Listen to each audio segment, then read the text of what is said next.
El interior de una persona sin el Espíritu Santo es como un desierto, árido, inhóspito y sin vida.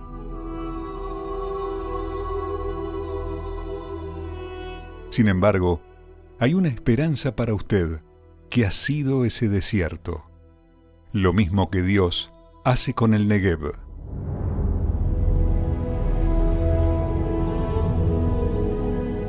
Al sur de Israel, el Negev es una región desértica conocida por su sequedad, pero cuando llegan las lluvias tardías, las montañas se llenan de agua y desbordando, forman los torrentes que descienden a los montes y van en dirección al Negev.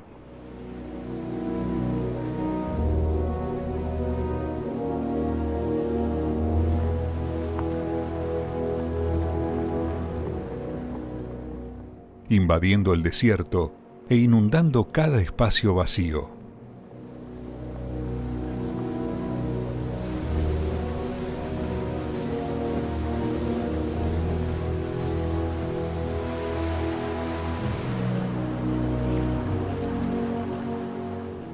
Transformando lo que estaba seco en un jardín con las flores más bellas.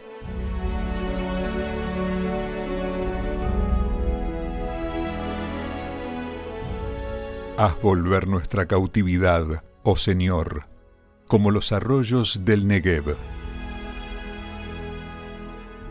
Ahora, imagínese ese río desbordando en su interior.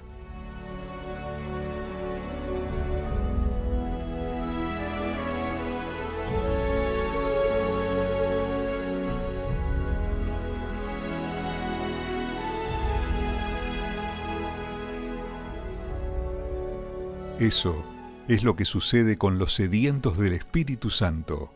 Su alma es completamente inundada y lo que antes era una vida seca y vacía pasa a estar completamente llena de la presencia de Dios, convirtiendo a esa persona en una fuente rebosante de vida eterna.